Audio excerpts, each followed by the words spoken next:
Rahimakumullah, yang dirahmati oleh Allah Subhanahu wa taala. Kita bersyukur malam ini sekali lagi diberikan peluang oleh Allah Azza wa Jal untuk saya dan tuan-tuan duduk sebentar, kita mendengar sedikit ayat-ayat Al-Quran dan hadis-hadis Nabi sallallahu alaihi wasallam. Mudah-mudahan tuan-tuan menuntut ilmu ini akan kita teruskan hinggalah tiba saat, detik dan waktu ajal menjemput kita. Al-Imam Ahmad Ibn Hanbal rahimahullahu ta'ala menyebut bahawa dia akan tetap membawa dakwat untuk menulis ilmu hinggalah dia sampai ke perkuburan, yakni hingga dia menemui ajalnya. Hadirin mukminin, kita masih lagi di dalam bab perkara-perkara yang dilarang, yang diharamkan dan ditegah sebagai seorang mukmin untuk kita melakukannya. Malam ini kita sampai kepada bab yang berikutnya, iaitu larangan seseorang yang enggan ataupun mengelak daripada mengeluarkan zakat ataupun membayar zakat. Larangan menipu atau larangan lari daripada membayar zakat. Itu kita punya tajuk kita malam ini. Di antara perkara yang diharamkan oleh syarak adalah seseorang yang sudah memenuhi syarat-syarat yang ditetapkan dari sudut nisabnya, dari sudut tempohnya, haulnya, dari sudut jenis hartanya itu. Apabila telah sampai kepada syurut, syarat-syarat yang ditetapkan itu, dia enggan, dia lari, mengelak daripada membayar atau mengeluarkan zakat. Ada beberapa perkara yang saya nak sebut sebelum kita baca hadis-hadis dan ayat-ayat yang berkaitan dengan larangan lari dari membayar zakat. Okey tuan-tuan. Pertama,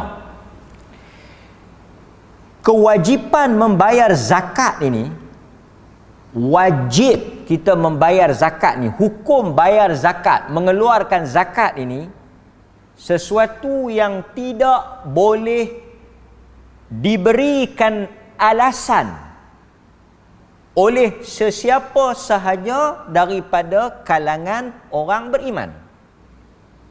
Dia tak boleh bagi alasan. Alasan apa tuan-tuan? Jahil. Dia tak tahu kata adanya kena, dia tak tahu kata kena bayar zakat. Dia tak tahu kata harta ni kena bayar zakat. Dia tak tahu kata benda ni kena bayar zakat. Tak boleh. Alasan mengatakan dia tak tahu kata kena zakat, dia tak tahu nak kira zakat, dia tak tahu kata benda ni wajib zakat, dia tak tahu kata dia tu orang yang kena keluarkan zakat. Alasan yang seperti ini tidak diterima oleh Allah Subhanahu wa taala. Kenapa tuan-tuan? Satu orang tuan-tuan jumpa, siapa hang tak sembahyang? Tuan-tuan tanya dia, siapa hang tak sembahyang? Dia kata wajib lah. Apa pandangan tuan-tuan? Boleh terima? Ni saya nak bagi contoh kat tuan-tuan ni sebelum saya sebut istilah tu. Istilah yang digunakan oleh para ulama tentang kenapa kita tak boleh terima, kenapa kita tak boleh bertolak ansur, kenapa kita tak memberi peluang dan ruang untuk dia bagi alasan. Benda ni tak boleh ada alasan. Dia sama macam situasi satu orang yang tak puasa bulan Ramadan atau satu orang yang tak salat. Kita tanya apa siapa hang tak sembahyang? Dia kata apa siapa? Wajib lah. Aku tak tahu lah. Adakah boleh diterima alasan tu? Boleh terima tak terima? Dia tak tahu kata wajib. Satu orang makan bulan Ramadan, kita tanya, pasal apa makan ni? Bulan puasa ni. Dia tak bersifat. Tak boleh ha? Wajib ni. Demikianlah juga di dalam bab wajibnya membayar zakat. Kerana wajibnya membayar zakat, wajibnya salat, wajibnya puasa, wajibnya menutup aurat, wajibnya menunaikan haji, haramnya judi, haramnya riba, haramnya zina. Benda-benda ni dia sebut apa tuan-tuan?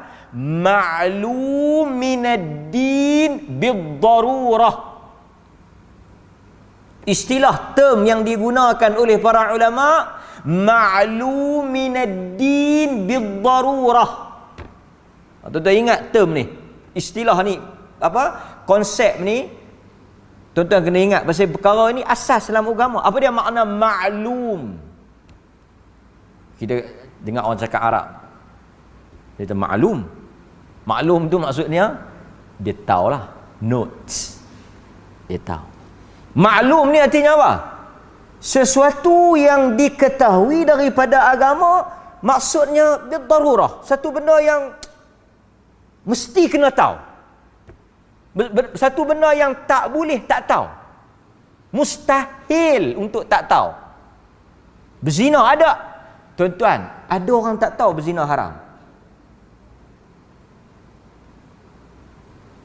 Tuan-tuan, pi mana ceruk rantau pun, jahil terang mana pun, teruk macam mana pun, latar belakang satu orang manusia, tetapi perkara-perkara yang menyentuh soal asas, hukum-hukum yang fundamental ni, yang basic ni, dia mesti tahu.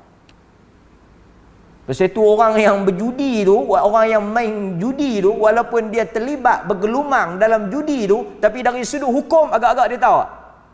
Dia tahu. Berapa ramai orang yang tak semayang, tapi dari sudut hukum dia tahu tak? Dia tahu. Jadi jangan dan tak boleh diterima dan tak terpakai alasan, saya tak tahu Ustaz, kata kena bayar. Itu nombor satu. Kerana kewajipan zakat perkara asas. Zakat duduk dalam bab awal kan? Kewajipan zakat ni dia duduk dalam rukun Islam. Dia dalam ruknun min arkanil Islam. Dia rukun daripada rukun-rukun Islam. Rukun Islam ada berapa kata? Saya tak ingat Ustaz rukun Islam. Banyak. Banyak. Tak ketahuan mana satu tau. Ni bukan rukun semayang. Rukun semayang padalah kan. Orang tanya kita, berapa rukun semayang? Kita, tuan-tuan, tak ada masalah siapa tak tahu rukun semayang. Yang pentingnya dia semayang. Kita barangkali bukan hafal 13 rukun tu. Sebahagian mazhab 14, sebahagian mazhab 7.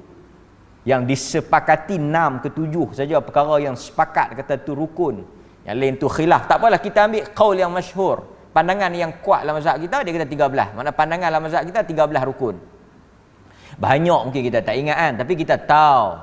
Kita cuma tak tahu susunan tertib macam nak jawab dalam periksa aja. Tapi kita tahu orang tanya apa dia rukun. Fatihah rukun. Rukun. Tahiyat awal rukun ke tak? Ada tahiyat awal mana rukun, tak duduk pun tak apa. Kunut rukun ke tak? Kunut mana rukun? Tak baca pun tak apa. Artinya dia tahulah. Tapi kalau orang tanya, Subhana rabbiyal azim, kalau tak baca sah sembahyang. Batal hang kena sembahyang lain.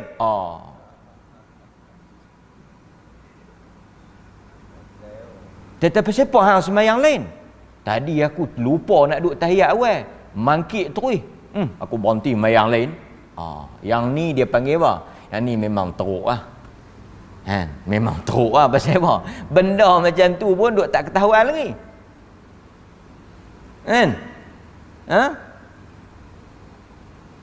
So Islam rukun dia 5. Dalam hadis yang masyhur, hadis yang diriwayatkan oleh Imam Muslim, Nabi SAW sebut buniyal Islam.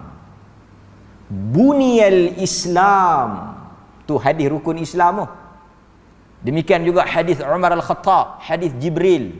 juga dalil rukun Islam. Bila Jibril tanya, akhbirni anil Islam, Muhammad, dia panggil. Terkejut sahabat. Mai satu orang kata, ya Muhammad, akhbirni. Itu juga dalil rukun Islam. Rukun Islam 5. Apa makna rukun Islam 5? Saat kita bahas. An tashhada an la ilaha illallah wa tuqimas salah wa tasuma ramadan wa tu'tiya zakah wa tasuma ramadan wa tahujjal bait in istata'ta ilaihi sabila atau kama qala. Pertama, mengucap. Semua orang alhamdulillah mengucap. Wa tuqimus salah, dirikan salat. Pasal itu sembahyang ni termasuk rukun Islam. Lagi wa tu'tiyaz zakah, keluarkan zakat. Pasal itu keluarkan zakat ni rukun Islam. Al-Imam An-Nawawi rahimahullah dia sebut, sesiapa yang tidak membayar zakat dengan maksud ingkar kewajipan zakat, dia telah terkeluar daripada daerah Islam. Orang tak bayar zakat ni dia ada dua jenis. Para fuqaha seperti yang disebut oleh Al-Hafidh Ibn Hajar Al-Asqalani, dia kata demikian juga ulama-ulama lain, orang yang tak bayar zakat ni selalunya dia duduk dalam dua jenis, dua kategori. Fuqaha bahagi kepada dua kelompok. Satu, pasal apa hang tak bayar? Demikian juga dalam bab-bab lain. Ni bagus kita sentuh isu ni kerana ini menunjukkan ahli sunnati wal jamaah sangat berhati-hati dalam mengkafirkan orang. Kita bukan mudah-mudah piduk kata kawan ni kafir, tak. Kita takut dengan hadis Nabi yang diriwayatkan oleh Al-Imam Al-Bukhari, man da'a rajul ya kafir atau ya adu Allah wa laysa kadzalik illa hara alaih, atau kama qala, hadis yang diriwayatkan oleh Al-Imam Al-Bukhari. Nabi kata, man da'a rajul, siapa-siapa di kalangan kamu ni, di kalangan hampa ni, ya rajul, pi panggil satu orang manusia, satu orang laki-laki ke perempuan ke daripada kalangan orang Islam, ya kafir, hampa pi tuduh dia kafir, hampa pi kata dia kafir, hampa pi kata dia murtad, hampa pi cop dia kata dia kafir, tak kiralah pasal apa, hampa pi tuduh tak ketawa hala dekat dia. Atau wa ya adu Allah, ataupun kalau hampa tak panggil dia kafir, hampa kata dia musuh Allah. Artinya tuan-tuan hati-hati dalam nak label atau nak hukum orang, terutama dalam soal akidah dia. Sebab itu biar kita tersalah kata dia Islam daripada kita tersalah piduk hukum dia kau. Kan? Kita jangan sebarangan orang, kadang-kadang mudah sangat dia. Kafir. Dah sekali kita duk dengar dia ceramah tu, duk dengar dia syarah tu, tinggal dia seorang je yang tak kafir. Kafir belakang. Ini ustaz, ada orang yang ni macam ni amalan dia kafir. Kafir ni, semua ni masuk neraka kafir. Berat. Ekstrim. Ghulu. Hatta Nabi SAW dalam hadis yang masyhur, Zaid bin Harithah bunuh satu orang yang mengucap. Kan kita baca dalam hadis tu banyak kali kita duduk syarah, yang mana kita jangan sebarangan dalam soal nak tuduh orang ni. Nabi marah dekat dia pasal dia pergi bunuh kawan tu mengucap pergi bunuh. Dia pandai-pandai pergi duk kata kawan tu berlakon, main-main, takut. Nabi tak bagi. Okey, kita pendekkan masa. Para ulama kata satu orang yang tak bayar zakat, hatta tak salat ataupun lain, dia berhubung dengan syariah, berhubung dengan hukum, dia akan terpecah pada dua kelompok. Dalam bab apa saja, termasuk dalam zakat yang kita bincang ni pasal tak mau bayar. Okey, tak mau bayar ni dia ada dua jenis. Macamlah tak mau sembahyang, tak mau tutup aurat, tak mau apa nu, tak mau ni selalunya dia ada dua jenis. Enggan ni di atas dua pasal. Satu agak-agak pasal apa? Satu memang dia tak mau bayar pasal kedekut baik. Kalau tak mampu dia tak wajib lah kan. Pasal apa yang tak mau bayar? Aku sayang. Benda ni wajib. Betul, benda ni wajib. Tapi aku duk berkira-kira balik. Serot banyak juga ni.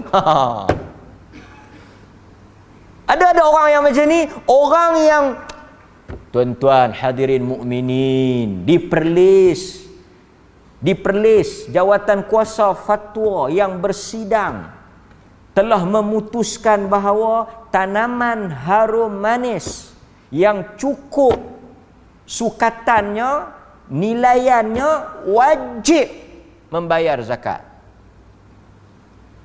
Padi telah lah, kan?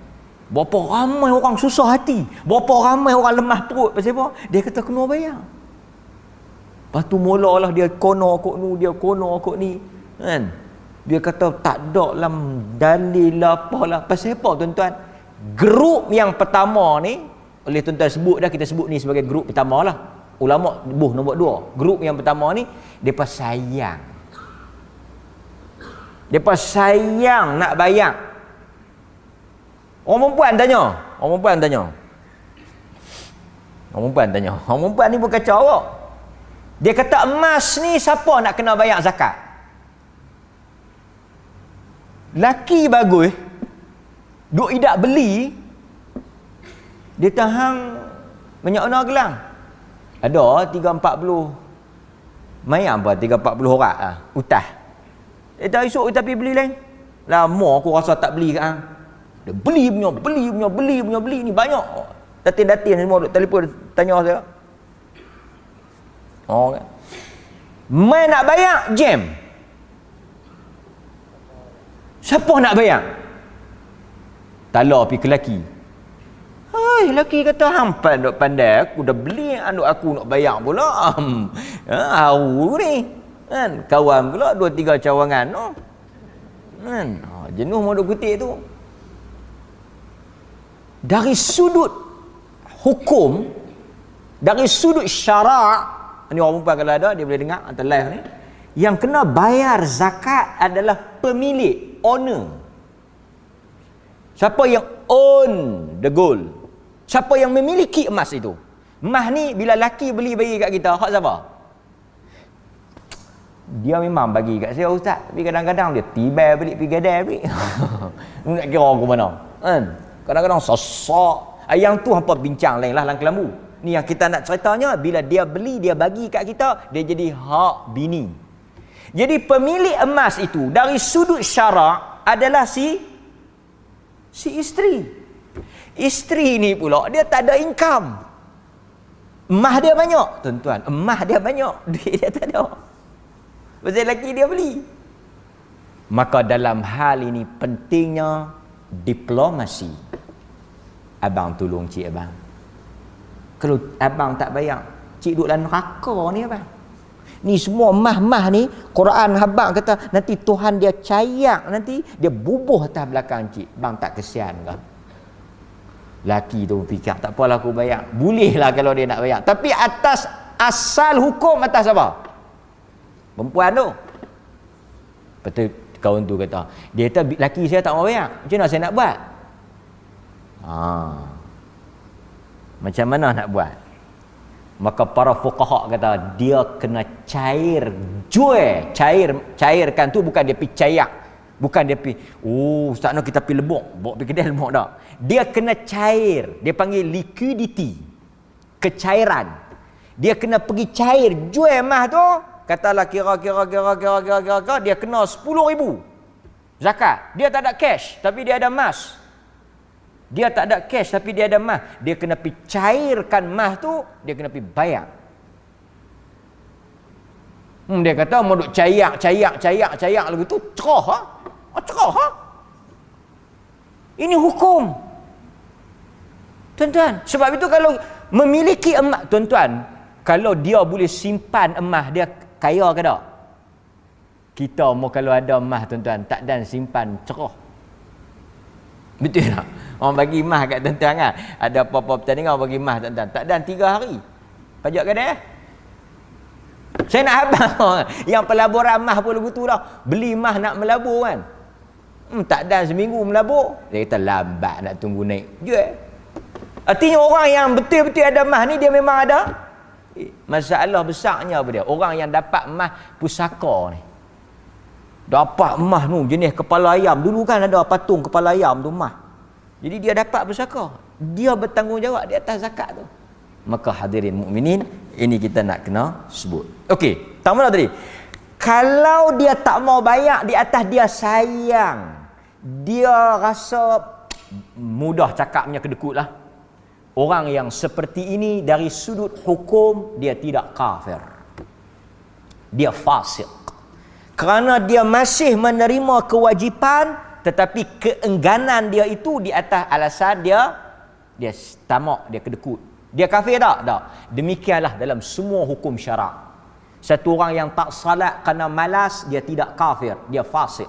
Satu orang yang tak puasa kerana dia malas ke, dia jenis orang yang cuai ke apa ke, dia tak kafir. Jenis yang kedua yang diperangi oleh Abu Bakar As-Siddiq.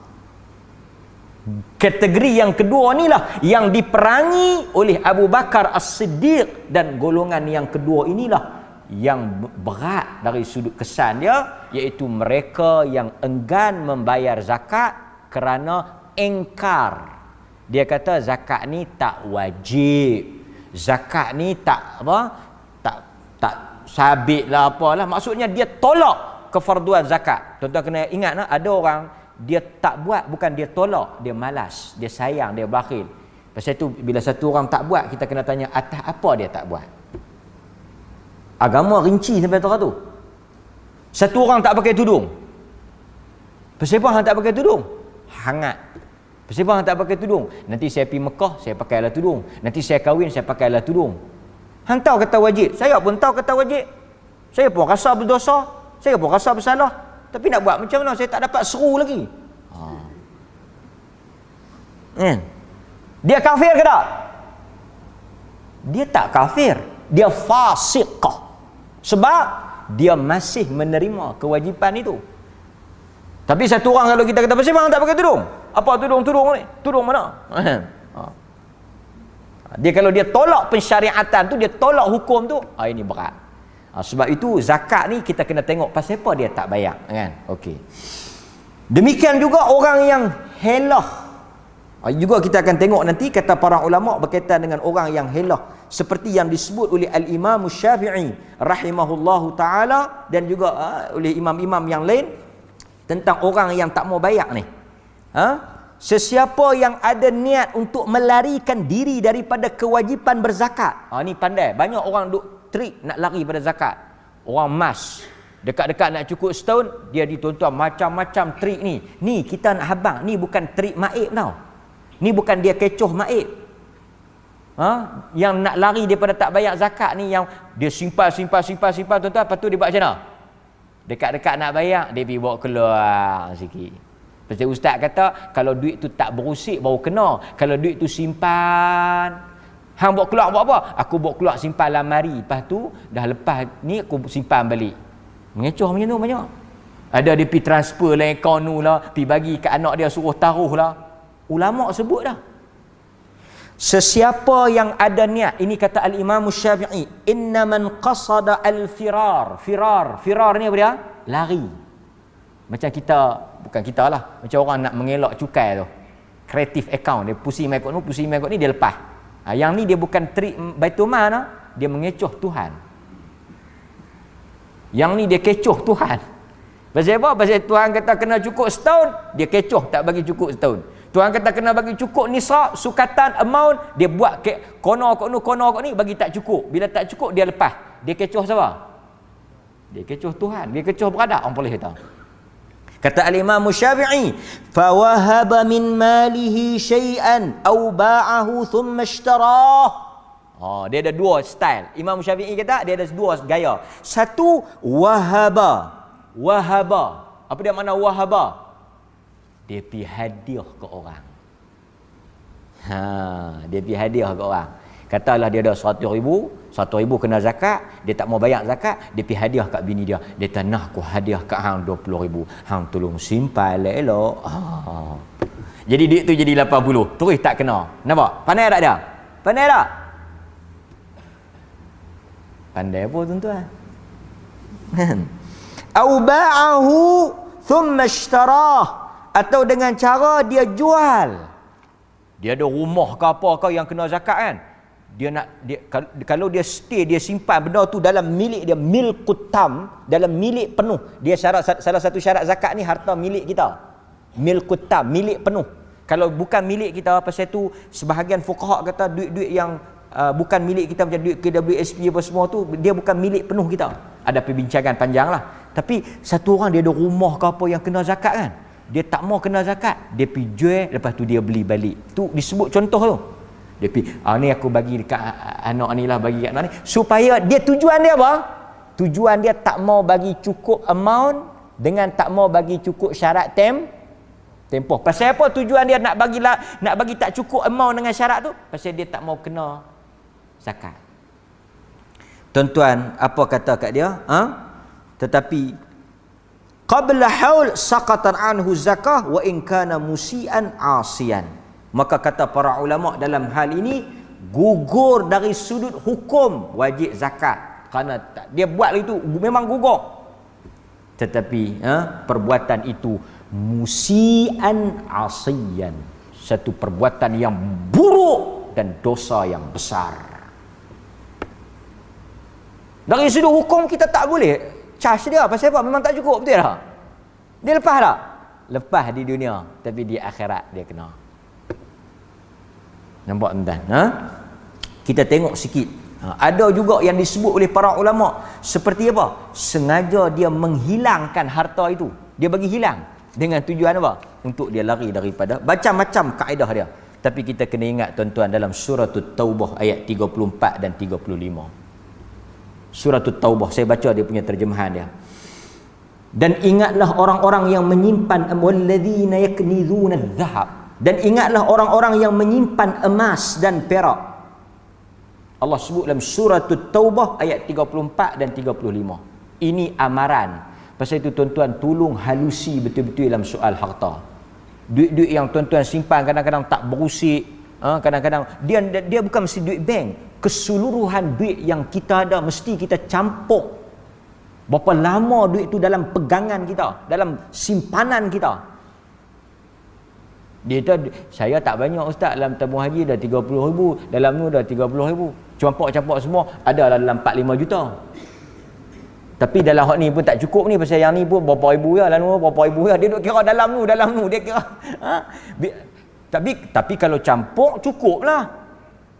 Dia jangan campur kan, kita kira bank tu duit siapa? Duit saya. Bank ni duit siapa? Duit saya juga.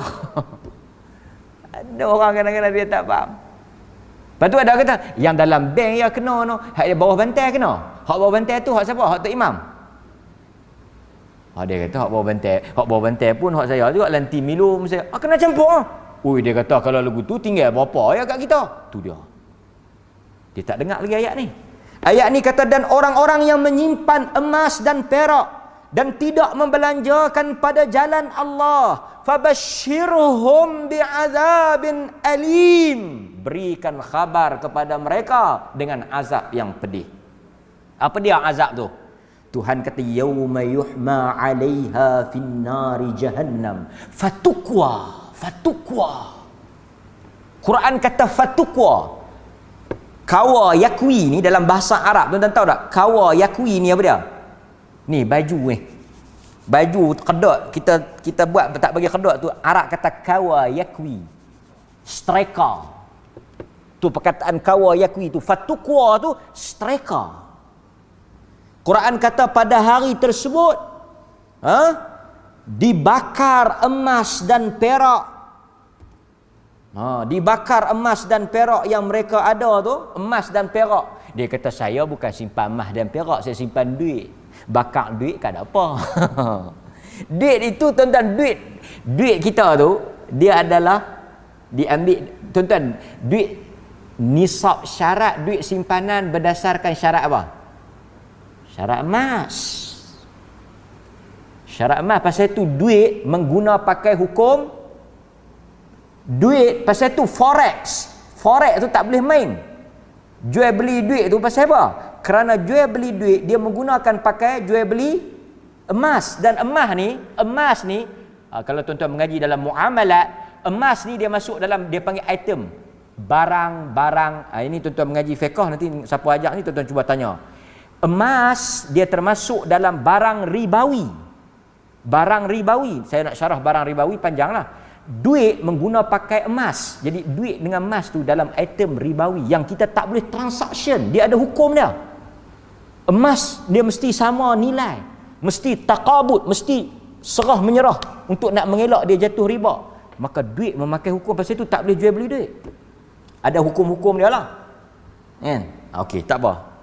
Itu panjang serta barang ribawi tu. Cuma saya nak sebut emas dan perak, maksudnya segala barang perhiasan kita, duit yang kita tak bayar zakat tu dipanaskan di dalam neraka Jahannam. Fatukwa, dan kemudian distreka. Ni cara Allah Ta'ala azab. Distreka. Jibahuhum day. Mula Tuhan streka day. Streka day. Pasal itu tuan-tuan, kalau nak sedap, bagi besar sikit streka tu, bagi banyak sikit emas, jangan bayar zakat. Dia tak banyak mana aku mau kalau streka, aku streka besar ni. Ni puih punya streka ni. Kalau dia tak tandai dengan muka-muka. Kan? Dia streka di jibahuhum wa junubuhum, di dahi mereka. Junub, jambun. Apa dia? Rusuk ni. Dia lepas dia streka dahi tu, dia streka kita punya rusuk kita. Lepas tu wa zuhuruhum, belakang. Yang tuan-tuan duk kata zihar tu, zuhuruhum, belakang. Kemudian tuan-tuan, apa kata Allah? Masa distreka dahi tu, distreka tulang rusuk tu dan distreka belakang tu, dikatakan hadza ma kanastum li anfusikum. Inilah harta, emas, perak, duit yang hampa simpan dulu, kita bakar dan kita sereka hampa. Duit kita bakar kita. Yang kita sayang sangat tu, yang kita simpan, yang kita taruh, yang kita bertarung dan berjuang, yang kita rasa sayang bila kita infak, sayang bila kita keluar, duit itu akan bakar kita. Inilah orang yang paling malang di dunia. Pasal itu saya kata orang yang paling malang kali, dia simpan satu benda yang akan bakar dia. Dia kata, saya tak ada emas. Saya tak ada emas. Saya belah lembu, belah kebau. Orang belah lembu, belah kebau ada juga dalam hadis. Kita tengok sikit. Dalam hadis yang diriwayatkan oleh Al-Imam Muslim. Sebelum daripada tu kita tengok Nabi SAW sebut. Dalam hadis yang diriwayatkan oleh Imam Muslim. Sama dengan ayat yang kita baca tadi. Kita tengok hadis yang diriwayatkan oleh Imam Muslim. Satu hari kata Abu Dzar radhiyallahu an, aku datang bertemu dengan Nabi SAW. Hadis yang diriwayatkan oleh Imam Muslim. Nabi SAW sedang bernaung di bawah Kaabah. Hangat, Nabi duduk berteduh di belakang Kaabah. Maknanya bersandar belah tak hangat. Jadi dia berteduh. Kemudian Nabi kata, demi Tuhan Kaabah, wa Rabbul Kaabah. Nabi kata, demi Tuhan Kaabah 3 kali. Demi Tuhan Kaabah, demi Tuhan Kaabah, demi Tuhan Kaabah. Bila Nabi bersumpah dengan nama Allah ni, dengan Allah ni, Tuhan Kaabah ni, something besar, something yang berat. Kemudian tuan-tuan, kata Abu Dzar, Nabi SAW sebut, merekalah orang yang paling rugi. Merekalah orang yang paling rugi. Demi Tuhan Kaabah, demi pemilik Kaabah, merekalah orang yang paling rugi. 3 kali Nabi sebut. Abu Dzar naik takut, Abu Dzar naik risau. Abu Dzar kata, lepas nak aku dengar Nabi sebut 3 kali, orang yang paling rugi, orang yang paling rugi, orang yang paling rugi. Manhum? Siapa dia Rasulullah? Abu Dzar kata, aku duk risaulah aku masuk dalam tu. Dia risau, dia jadi sedih, dia jadi takut. Siapa mereka tu? Nabi SAW kata, al-aktharuna amwala, orang yang paling rugi, orang yang paling rugi, orang yang paling rugi. Al-aktharuna amwala, orang yang paling banyak harta. Orang yang paling rugi, orang yang al-aktharun, yang paling banyak harta. Nanti dulu tuan-tuan, sabar nanti. Saya tahu tuan-tuan kata semua, macam aku yang ni, aku banyak harta. Nantilah tuan-tuan, nantilah. Dalam masjid ni tuan-tuan semua aktsaruna amwala. Harta banyak. Illa man qala fi ibadillah hakadha wa hakadha wa qalilun ma hum min rajulin yamut. Melainkan kata Nabi, orang yang selamat, orang yang kata, ya ibadallah, wahai hamba Allah, hakadha, ni untuk hang. Tuan-tuan, Nabi kata orang yang paling rugi al-aktsaruna amwala, orang yang paling banyak harta. Kecuali orang yang banyak harta, ya ibadallah, hei hamba Allah mari sini, hamba Allah mari sini. Hakadha, ni untuk hang. Ini artinya orang yang bayar zakat dan orang yang sedekah. Yang ni tak masuk. Ini tak masuk. Clear? Nabi tak berhenti takat tu. Nabi kata kecuali ya ibadallah, dia panggil ya hamba-hamba Allah, dia bagi. Artinya zakat dengan sedekah. Siapa yang ada harta banyak, dia bayar zakat, dia tunaikan hak harta, dia tak termasuklah hadis ni. Selamat. Sebab itu saya kata bukan agama benci harta, agama tak marah orang kaya, agama tak larang kita kumpul harta. Tapi kita kena ada hakadha, hakadha. Ini untuk bahagian hang, ini untuk bahagian. Kalau tuan-tuan banyak tapi tak ada hakadha, hakadha, ha lah nanti. Wa qalilun ma hum min rajul. Nabi kata wa qalilun. Nabi sebut ni. Nabi sebut wa qalilun. Tapi yang jenis lagu tu qalilun. Tak ramai. Nabi habaq ni. Hadis Muslim. Nabi kata wa qalilun, tak ramai. Yang ramainya apa? Yang ramainya fayatruku ghanaman au ibilan au baqaran la yuaddi zakataha. Yang banyaknya yang mati dia ada ghanaman, kambing, ibilan, unta, baqaran, lembu. Dia mati dia ada lembu, dia ada kebau, dia ada kambing. Artinya dia harta banyak. Yang ni banyak. Lepas tu la yuaddi zakataha, dia tak bayar zakat. Dia tak bayar zakat. Nabi kata apa jadi pada lembu kebau tu? Yang ni sahih Bukhari Muslim. Apa jadi pada lembu kebau tu tuan?